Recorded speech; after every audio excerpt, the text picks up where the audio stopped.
एक समय में हमारी दुनिया में डायनासोर का राज था। वो चलते थे जहां हम चल रहे हैं, इसी हवा में सांस ली, इसी पृथ्वी पर लड़ाइयाँ लड़ी। दोस्तों, आज के वीडियो में हम बताने वाले हैं कि धरती पर डायनासोर का अंत और इंसानों की उत्पत्ति कैसे हुई। लेकिन उससे पहले चैनल पर नए हैं तो चैनल को सब्सक्राइब और लाइक ज़रूर करें। दोस्तों, डायनासोर के आकार बहुत बड़े थे। करीब 14 करोड़ सालों तक इस धरती पर राज किए। इन डायनासोर की कई हजार प्रजातियां थीं। इनमें से कुछ शाकाहारी थे, कुछ मांसाहारी थे, कुछ डायनासोर बहुत ही शांत स्वभाव के थे। वहीं कुछ डायनासोर बहुत ही हिंसक और खतरनाक थे। ये उस समय के सबसे सफल जीव थे। लेकिन फिर अचानक ऐसा क्या हुआ? आखिर वो कौन सी घटना घटी जिसने इनका नामो निशान मिटा दिया? इसे जानने के लिए हमें करोड़ों साल पीछे जाना होगा और डायनासोर के उस अंतिम दिन को करीब से देखना होगा। तो आइए चलते हैं 65 मिलियन साल यानी कि 6 करोड़ 50 लाख साल पीछे। आज से करीब 6.5 करोड़ साल पहले धरती पर मौसम सामान्य था। चारों ओर सूरज की रोशनी बिखरी हुई थी। लंबी लंबी पेड़ों से टकराती समुद्र की ठंडी हवाएं और चारों तरफ डायनासोर के चिल्लाने और चीखराने की आवाज़ें। जब ये सारी डायनासोर की प्रजातियां बड़े ही आराम से धरती पर अपना जीवन बिता रहे थे, तब 10 साल पहले ही इनकी किस्मत लिखी जा चुकी थी। 10 करोड़ साल पहले एक छोटा एस्टेरॉयड का टुकड़ा जो सुदूर अंतरिक्ष से आ रहा था, वह पृथ्वी से लगभग 20 करोड़ मील दूर था। मंगल और बृहस्पति के बीच बने सूर्य ग्रह बेल्ट में घूम रहे एक बड़े उल्का पिंड से जा टकराता है।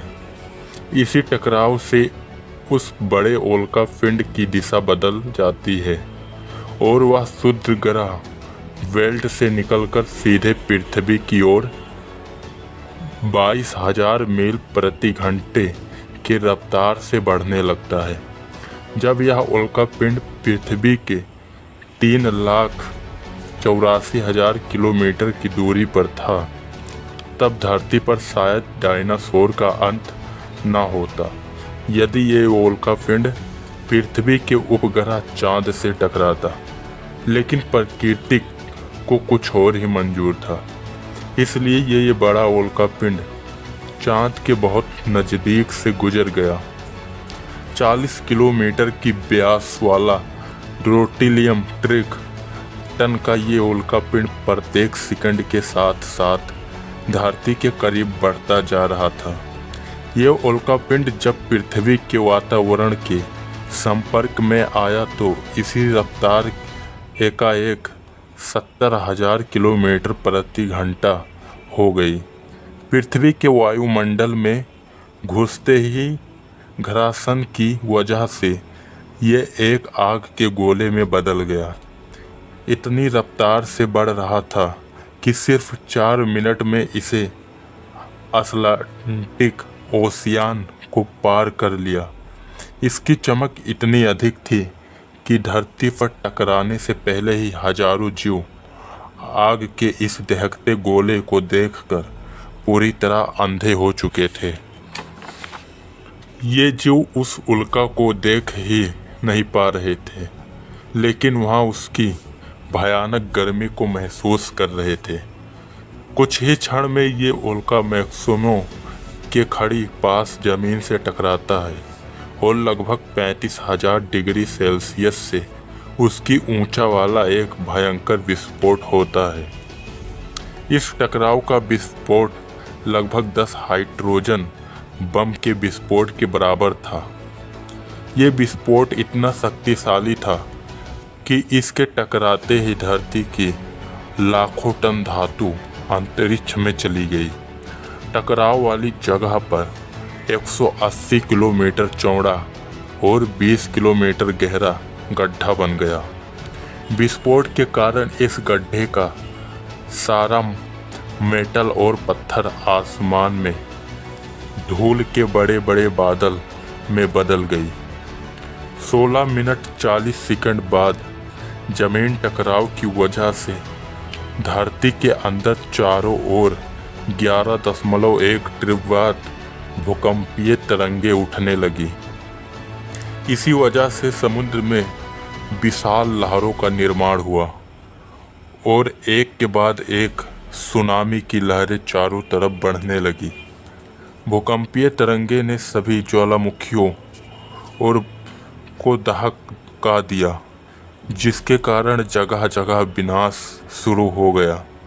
धरती के महाविनाश की अभिक्रिया आरंभ हो चुकी थी। इसी भयानक विस्फोट में रेडिएशन की मात्रा इतनी बढ़ गई कि इसके 800 किलोमीटर के दायरे में आने वाले सभी जीव जलकर पूरी तरह राख हो गए। इस महाविनाश में उड़ने वाले डायनासोर जमीन के खतरों से तो बच निकले, लेकिन ये महाप्रलय की बस शुरुआत मात्रा थी। विस्फोट की वजह से जो लाखों टन मटेरियल, पत्थर और धूल अंतरिक्ष में गया था, वो ग्रेविटेशनल के कारण ठीक 40 मिनट बाद आग के गोले के रूप में पूरी धरती पर बरसने लगा।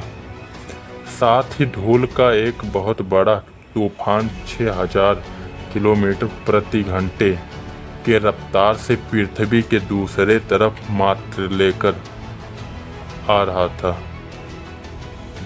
धूल के बादल कई किलोमीटर मोटे थे, जिनकी वजह से धरती सूरज की रोशनी का पहुंच पाना असंभव हो गया। गर्म हवाओं का तापमान 100 डिग्री सेल्सियस से ज़्यादा हो जाने से कारण धरती पर पेड़ पौधे लगभग सारी आबादी जलकर राख हो गई। विस्फोट के 90 मिनट बाद धरती का तापमान 200 डिग्री सेल्सियस तक बढ़ गया। इसकी वजह से जो डायनासोर विस्फोट के इलाके से कोसों मील दूर थे, वो भी इस गर्मी से बच नहीं पाए। इस महाप्रलय से धरती की कुल 90% प्रजाति पूरी तरह खत्म हो गई और जो 10% जीव बच गए थे, उनमें से भी सिर्फ वो ही जिंदा रह सके जिनका वजन 30 किलोग्राम से कम था। इसका कारण ये था कि इस महाप्रलय में लाखों की संख्या में जीव मारे जा चुके थे और पेड़ पौधे की सारी आबादी भी जलकर राख हो उठी थी, जिसके चलते यहाँ जो बड़े और विशाल जीव जीवित बच गए थे, उन्हें भरपूर मात्रा में खाना पीना न मिल सका। लेकिन ये महाप्रलय किसी अन्य जीव के लिए फायदेमंद साबित होने वाला था। डायनासोर का अंत एक नए प्रजाति के लिए सुनहरा अवसर लेके आया।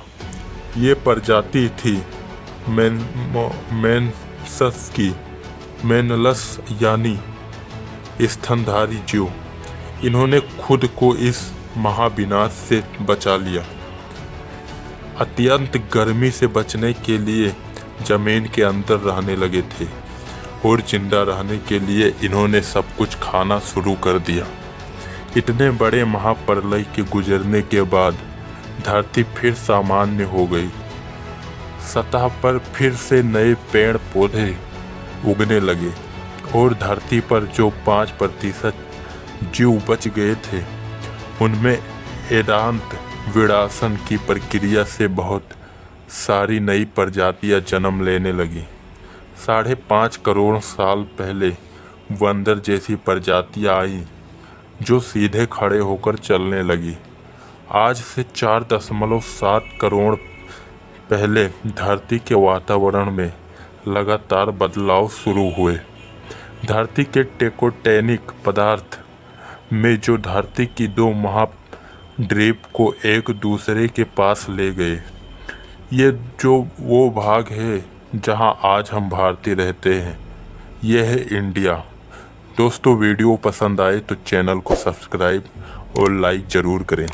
मिलते हैं अगले वीडियो में। धन्यवाद।